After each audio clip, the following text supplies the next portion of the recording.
Hello बच्चों, कैसे हैं आप लोग। आशा करता हूं आप सभी स्वस्थ होंगे, मस्त होंगे और पढ़ाई में कंप्लीटली व्यस्त होंगे। मैं रत्नाकर सिंह आप सभी का स्वागत करता हूं एक बार फिर से आपके अपने YouTube channel Ratnakar Singh mathematics में।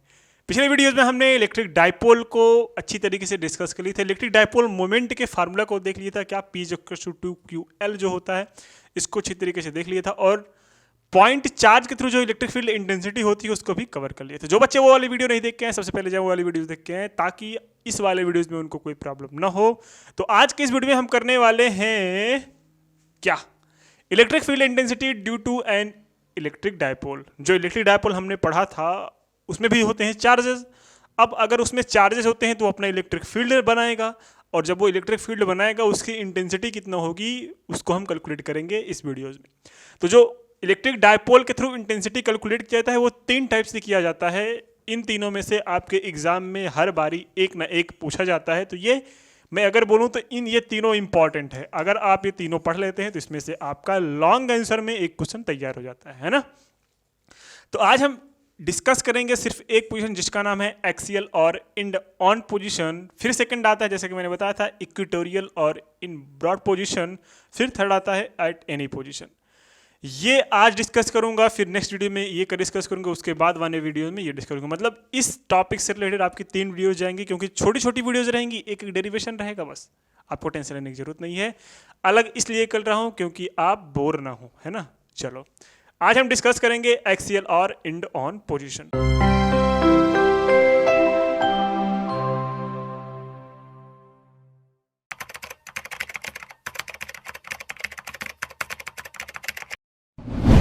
तो ये रहा आपका एक्सियल और इंड ऑन पोजीशन। इसमें हम सबसे पहले बनाएंगे डायग्राम, ठीक है। तो सबसे पहले डायग्राम कैसे बनाएंगे सर, आपको पता होता है, क्या पता होता है कि जो इलेक्ट्रिक डायपोल बनता है ये अपोजिट नेचर के चार्ज होते हैं, है ना। क्या होते हैं, अपोजिट नेचर के क्या होते हैं, चार्ज होते हैं। इनकी बीच की डिस्टेंस क्या होती है, इनकी बीच की डिस्टेंस, इसका सेंटर O है, इसके बीच की डिस्टेंस क्या है, L है, और यहाँ के बीच की डिस्टेंस क्या है, L है। ये अपना Q है और ये अपना PQ है, ठीक है। अब यहाँ से हम एक पॉइंट P लेते हैं जहाँ पे हमें क्या कैलकुलेट करना है, जहाँ पे हमें कैलकुलेट करना है, इस पॉइंट P पे अपन लोग को कैलकुलेट करना है क्या, electric field intensity. Electric field intensity calculate करनी है। अच्छा ये बताइए, इस पॉजिटिव चार्ज के थ्रू सपोज दैट ये EB ले लें, है ना, EB ले रहे हैं और ये क्या हो जाएगा, सर इसको EA ले रहे हैं, ये EA हो गया और ये क्या हो गया, EB हो गया। अगर मैं बात करूं कि इस सेंटर से इसकी कितनी दूरी है, तो आप बोलोगे सर यहाँ से हमने कितना डिस्टेंस लिया है, इसका जो डिस्टेंस लिया है वो R डिस्टेंस लिया है, ठीक, कोई दिक्कत नहीं, कोई दिक्कत नहीं है। अगर मैं इस चार्ज से बात करूं, ये चार्ज इससे कितनी दूरी पे है, तो ये चार्ज इससे जो दूरी है वो है R टोटल था, इतना कम हो जा रहा है तो R - L हो जा रहा है, ठीक है। अब इसकी यहाँ से दूरी कितनी है सर, इसकी जो यहाँ से डिस्टेंस है, इसमें यहाँ से यहाँ तक की जो डिस्टेंस है वो है R + L, क्योंकि इतना डिस्टेंस R थी, L ऐड हो जा रहा है, तो इस पॉइंट P के बीच की डिस्टेंस कितना है, R + L। ये तो हुआ टोटल अपना डिस्टेंस। अब इस पे माइनस के थ्रू जो इलेक्ट्रिक फील्ड इंटेंसिटी आएगी वो कितना आएगी सर, ये इधर आएगी, मतलब पॉजिटिव से नेगेटिव होती है, मतलब ये इधर जाएगी। ये दूर है तो ये कम होगा, मतलब ये, इसको हम अगर EA कह दें, EB कह दें तो गलत है, गलत नहीं होगा। और ये EA के थ्रू हो रहा है तो EA वाला इधर जाएगा, है ना। ये पास है तो नेट इधर जाएगा, है ना। ये पास है तो पास होने पे इलेक्ट्रिक फील्ड आपको पता है कि जितना कम डिस्टेंस होगा उतना ज़्यादा इलेक्ट्रिक फील्ड इंटेंसिटी होगा। इसलिए अगर हम इस पॉइंट पे अगर नेट E की बात करेंगे तो वो क्या आएगा, नेट E आएगा, E = EA माइनस, पहले तो वेक्टर फॉर्म में लिखते हैं EA + EB, है ना। तो लेकिन जो नेट E आएगा वो क्या आएगा, EA तो सेम डायरेक्शन में, सही बात, EA तो हमने लिया, अपोजिट डायरेक्शन में क्या है, अपोजिट डायरेक्शन में EB है, तो ये हुआ अपना EB। इस पॉइंट पे ये बात रही, है ना, कोई दिक्कत नहीं होनी चाहिए। अब हम करते हैं कैलकुलेट कैसे करोगे सर, बिल्कुल आसान है। देखो चलो कैलकुलेट करते हैं। तो अगर हम बात करें इस प्लस क्यू की वजह से है ना, प्लस क्यू की वजह से जो पॉइंट पी पे इलेक्ट्रिक फील्ड इंटेंसिटी आएगी वो क्या आएगी, E इज इक्वल्स टू, मतलब हम बात कर रहे हैं ई ए की, तो जो ई ए आएगा वो आएगा 1/4 पाई एप्सिलॉन इंटू क्यू, क्या है यहाँ पे क्यू, है ना, जो चार्ज होता है क्यू। अच्छा आर क्या है, दोनों बीच की डिस्टेंस कितना होती है, दोनों के बीच की डिस्टेंस सर कितनी होती है आर माइनस एल, क्योंकि इन दोनों के बीच की डिस्टेंस कितना है आर माइनस एल, तो हमने क्या ले लिया आर माइनस एल का होल स्क्वायर। बात समझ में आई। ये हो गया अपना इक्वेशन फर्स्ट, क्या हो गया equation number first. Similarly equation second क्या होगा, सिमिलरली हम बात करें EB की, अगर हम EB की बात करें तो वो क्या हो जाएगा सेम 1/4 पाई एप्सिलॉन इंटू यहाँ पे Q, लेकिन यहाँ पे डिस्टेंस कितना हो जाएगा, यहाँ पे यहाँ तक का जो डिस्टेंस हो जाएगा वो हो जाएगा R प्लस एल, क्या हो जाएगा R प्लस एल का होल स्क्वायर। ये हो गया क्वेश्चन नंबर सेकंड। तो अगर हम नेट ई की बात करें, जैसे ही हम नेट ई की बात करेंगे तो आपको पता होगा मेरे भाई, नेट ई हमने उधर क्या लिखा है कि जो नेट ई होगा वो क्या होगा E1 प्लस E2 या फिर EA और EB हो जाएगा। लेकिन यहाँ पे अगर हम E की बात करें तो क्या आ रहा है, ये आ रहा है अपोजिट डायरेक्शन में है, तो अपोजिट डायरेक्शन हम क्या करेंगे सर, ये EA तो रहेगा ही, ये प्लस और ये माइनस क्या हो जाएगा EB हो जाएगा। तो जो E आएगा वो क्या आएगा, EA को वैल्यू रख दो, EA की जो वैल्यू रखोगे तो क्या आएगा 1/4 pi epsilon, 1/4 pi epsilon Q upon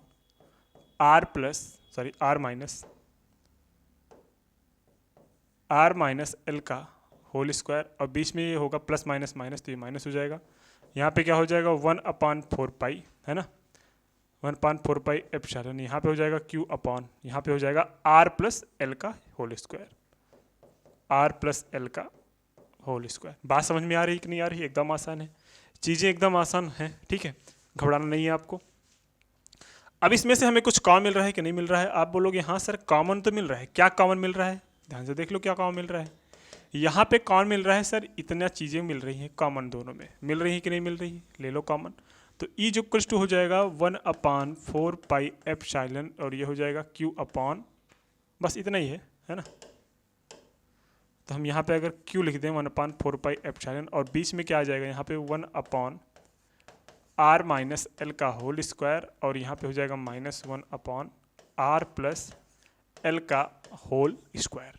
ठीक है, हो जाएगा कि नहीं हो जाएगा, बिल्कुल हो जाएगा, क्योंकि सर जब ये पार्ट कॉमन लेंगे बीच में बचेगा R माइनस एल का whole square 1/R plus L का होल स्क्वायर। इसको जब सॉल्व करेंगे तो क्या आएगा, ध्यान से देख लो क्या आता है ना।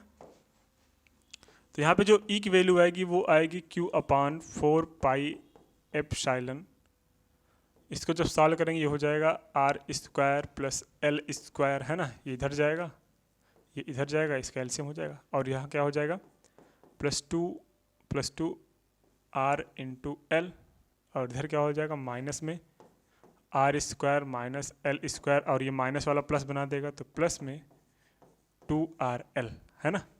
और नीचे क्या आएगा, नीचे आएगा ये a minus B a plus B है, तो हम लिख सकते हैं R square minus L square, और ऊपर का स्क्वायर तो ब्रैकेट में लिख दो भाई स्क्वायर, कोई दिक्कत नहीं होनी चाहिए, है ना। घबरा तो नहीं रहे हो, बहुत आसान है, बस आपको करना क्या है, आपको बस स्टेप वाइज चलते जाना है। यहाँ पे कुछ चीज़ें एलिमिनेट हो रही हैं, कौन सी एलिमिनेट हो रही है ध्यान से देख लो, ये एलिमिनेट हो रही है इससे, ये एलिमिनेट हो रही है इससे, तो 2RL हो गया 4RL, और अपॉन में क्या हो गया R square minus L square का होल स्क्वायर, है ना। कोई दिक्कत है, बिल्कुल नहीं होनी चाहिए, दिक्कत होगी तो भाई तुम किसी लायक नहीं हो, है ना। तो तुमने क्या कहा 11th में क्या किया है, फिर 11th में आपने क्या किया है, बकैती किया है। बकैती मीन समझ रहे हो, पढ़ाई कम और वो सब ज़्यादा। अच्छा घूमते तो नहीं आप लोग, है ना। लेकिन इसके आगे जब थोड़ा सॉल्व करेंगे, एक सेकंड इसको रह नहीं देते, है ना। एप्सिलॉन हो गया, और अब हम जब देखो ध्यान से एक चीज़ यहाँ पे वैलिड करना है अपने आप को, क्या करना है ध्यान से सुन लो। देखो जो L था वो बहुत छोटा था कि नहीं, शॉर्टेस्ट डिस्टेंस बिटवीन चार्जेस है, वहाँ पे 2L था, 2L तो और छोटा था, L तो और छोटा हो जाएगा, किसके रिस्पेक्ट में सर? आर के रिस्पेक्ट में। अगर हम स्क्वायरिंग ऑन बोथ साइड करें तो अगर यहाँ पे 2 हो जाए, यहाँ पे 0.5 हो जाए, तो इसका हम स्क्वायर करेंगे तो 0.25 हो जाएगा। मतलब अगर हम स्क्वायर करें तो ये जो एल स्क्वायर होगा वो बहुत ज़्यादा छोटा हो जाएगा आर स्क्वायर के, तो हम एल स्क्वायर को क्या लिख सकते हैं? नेगलेक्ट लिख के चले। क्या? नेगलेक्ट। ठीक है, जैसे ही एल स्क्वायर को नेगलेक्ट लेके चलेंगे, जैसे ही एल स्क्वायर को नेगलेक्ट लेके चलेंगे तो वहाँ पे आपके पास ई की जो वैल्यू आएगी, क्या? ई की जो वैल्यू आएगी वो आएगी 1/4 पाई एप्सिलॉन, और यहाँ पे हो जाएगा 4 आर एल अपॉन, इसको जब नेगलेक्ट कर लिए तो आर स्क्वायर का होल स्क्वायर हो जाएगा। हाँ या ना? अरे भाई स्क्वायर का होल स्क्वायर हो जाएगा। अब यहाँ पे जब सॉल्व करें तो अपने पास जो वैल्यू आएगी वो आएगी E is equals to Q upon 4 pi epsilon 4 R L upon R की पावर 4, आर की पावर 4 से एक आर कैंसिल हो गया, तो यहाँ पे जो ई की वैल्यू आ गई वो आ गई 1/4 पाई एप्सिलॉन, ये क्यू मतलब 4 क्यू एल हम साथ में लेके, और यहाँ पे हो गया आर क्यूब। और जब इसको थोड़ा अच्छे से सॉल्व करेंगे, है ना, इसको थोड़ा और अच्छे से जब सॉल्व करेंगे तो आपके पास एक वैल्यू आएगी सर, कैसी आएगी? E is equals to 1/4 pi epsilon. अगर हम इसको ध्यान से देखें तो हम इसको ले सकते हैं 2 × 2 क्यू एल, और नीचे का आर क्यूब रहने दो। अभी आपको याद हो सर, क्या याद होना चाहिए यहाँ पे आपको? कि 2 क्यू एल कुछ होता है यहाँ पे, here P is equals to क्या होता है? 2 एल इंटू क्यू, है ना, होता है कि नहीं? या फिर क्यू इंटू 2 एल। तो जब क्यू इंटू 2 एल तो मतलब 2 क्यू एल, और 2 क्यू एल की वैल्यू हम क्या ले सकते हैं सर? पी लिख सकते हैं। सॉरी, पी की वैल्यू रख दी है। अब जब यहाँ पे पी हो गया तो यहाँ पे आगे वैल्यू क्या है? 2p, और नीचे क्या है? आर क्यूब, और ये क्या है अपना 1/4 पाई एप्सिलॉन। तो यहाँ पे जो ई एक्सियल पोजीशन में है वो क्या आया, और जैसे हम इसका वेक्टर फॉर्म लिखेंगे तो यहाँ पे आर कैप आ जाएगा। ठीक है, ये रहा अपना एक्सियल पोजीशन।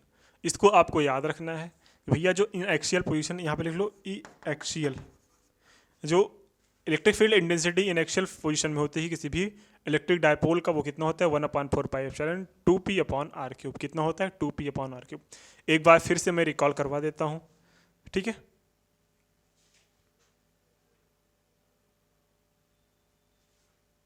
आसान है, बस घबराना नहीं, ठीक है, सब कुछ आसान है। देखो पहले डायग्राम समझ लो। हमारे पास एक इलेक्ट्रिक डायपोल था, ठीक है, इलेक्ट्रिक डायपोल था। लेट यहाँ पे लिख लो A B, let A B is an electric dipole, okay.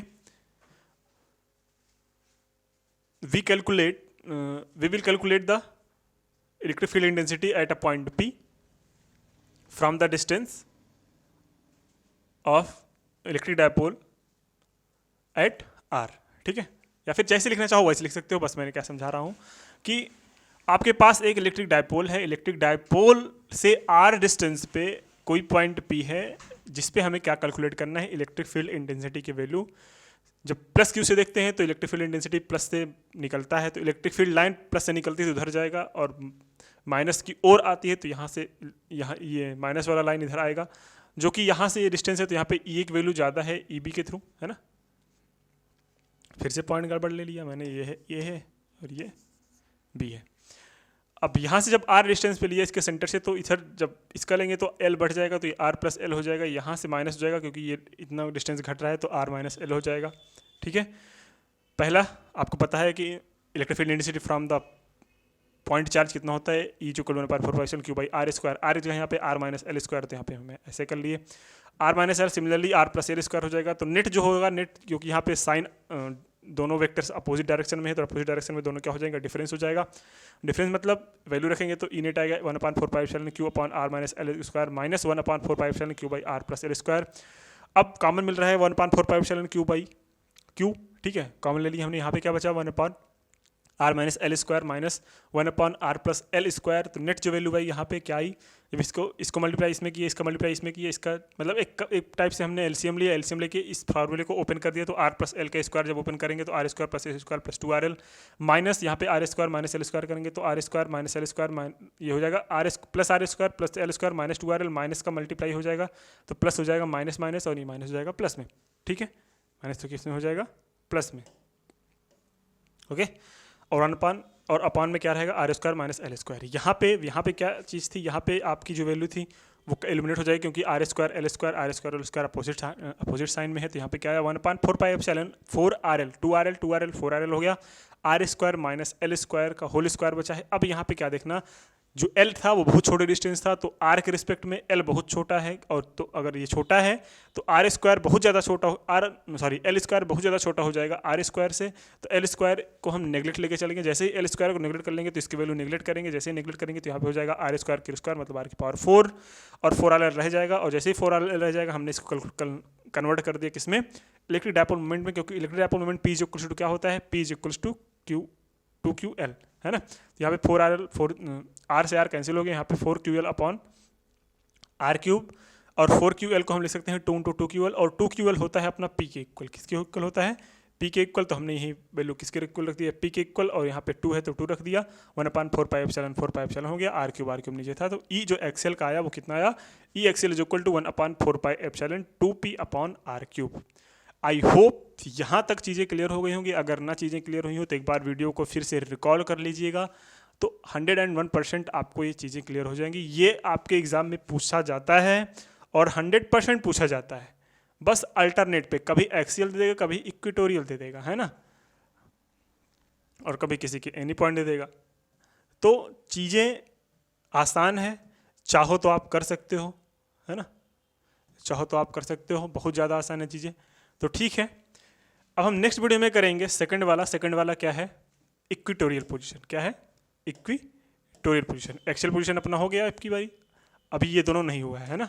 तो ये दोनों इसको हम नेक्स्ट वीडियो में करेंगे, फिर उसको थर्ड वीडियो में करेंगे। ओके, ये भी ज़्यादा इंपॉर्टेंट है, सबसे ज़्यादा इंपॉर्टेंट ये वाला है, इस पर बहुत ज़्यादा न्यूमेरिकल्स पूछते हैं एंगल पे।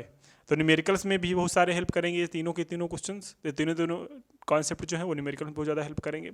उसके बाद हम करेंगे क्या, टॉर्क। ठीक है, टॉर्क के बारे में बात करेंगे, उसके बाद हो जाएगा आपका चैप्टर का कॉन्सेप्ट इंड, और जैसे ही चैप्टर का कॉन्सेप्ट इंड हो जाएगा उसके बाद हम करेंगे खूब सारे न्यूमेरिकल्स। क्या करेंगे, न्यूमेरिकल्स। तो न्यूमेरिकल्स करने के बाद तब होगा आपका कंप्लीट इलेक्ट्रोस्टैटिक खत्म। हाँ, कंप्लीट नहीं, इलेक्ट्रोस्टैटिक का एक पार्ट खत्म होगा। फिर आएगा उसके बाद गॉस लॉ, है ना, गॉस के थ्योरम्स आएंगे, फिर उसके एप्लीकेशंस आएंगे, वो बहुत ज़्यादा इंपॉर्टेंट चीज़ें हैं। अभी आगे जहाँ पे हैं वही उतना ही बात करते हैं। तो आई होप यहाँ तक आपको चीज़ें समझ में आ गई होंगी। अगर आपने पिछले वाली सीरीज नहीं फॉलो कर रहे हैं, उसके बाद ये वीडियो देख रहे हैं, तभी आपको नहीं आ रहा होगा। अगर जिन बच्चों ने पिछले वाली वीडियोज़ देखा होगा उनको ये कंप्लीटली समझ में आ गया होगा, क्योंकि जहाँ पे इलेक्ट्रिक डायपोल का कॉन्सेप्ट है, अगर आपने नहीं पढ़ा है तो ये चीज़ें नहीं समझ में आएगी। ठीक है, तो मिलते हैं नेक्स्ट वीडियो में नए कॉन्सेप्ट के साथ, नए एनर्जी के साथ और नए फार्मूले के साथ। तब तक के लिए शुभ रात्रि, जय हिंद एंड बाय बाय।